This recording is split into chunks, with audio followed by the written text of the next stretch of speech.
Film režisera Ljiljane Milanović i Miloša Markovića "NATO ubija, NATO sudi" učestvovao je na ruskom festivalu dokumentarnog filma Evroazija Dok u Smolensku.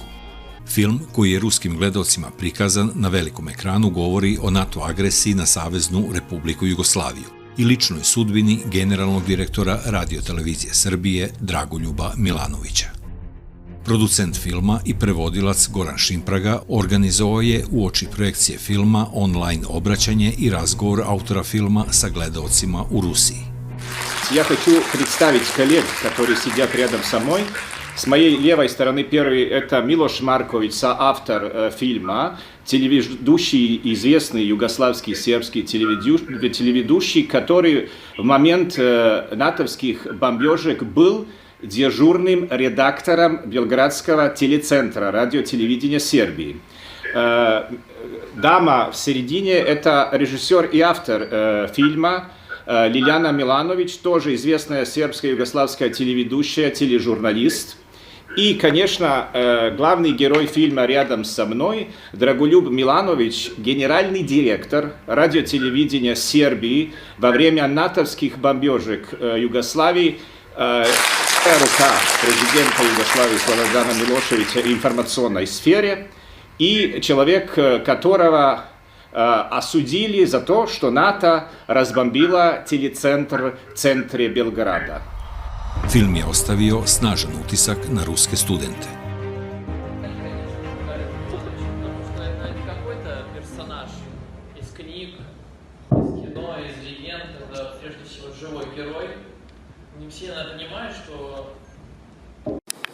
Не будет этот шериф в овальном кабинете нам диктовать, не будет однополярного мира.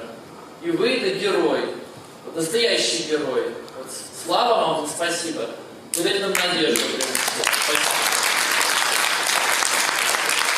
Данный фильм смотивировал меня узнать больше о событиях, произошедших буквально накануне моего рождения, накануне недалеких от меня событий. Эта история, наверное, была для многих показательна, как недолговечна может быть мирная обстановка в наше время. Спасибо создателям за ваши труды. Впечатляюще. Да, когда я еще даже не родилась, уже вот такие события происходили, и никто мне об этом не рассказывал. Я первый раз вообще об этом услышала вот сегодня здесь. Никто об этом не рассказывал, даже мои родители, которые, в принципе, очень сильно интересуются и политикой, и ситуацией вообще в мире. Никогда вообще я об этом не слышала. Мне очень понравилась съемка, тематика. Я также никогда не слышала об этих событиях, мы еще не родились, поэтому всегда приятно и интересно узнать что-то новое. Rusija je toplo dočekala film.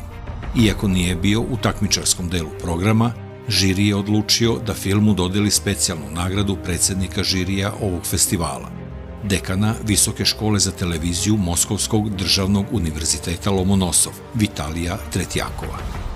Мы этим призом совершаем символический акт, который имеет значение не только для режиссеров, авторов этой картины, для главного героя этой картины, но, не побоюсь этого слова, в целом для русско-сербских отношений.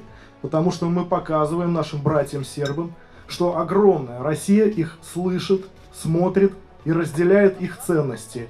А в нашем мире, когда целые народы и страны сейчас все больше отворачиваются друг от друга, это очень-очень важно.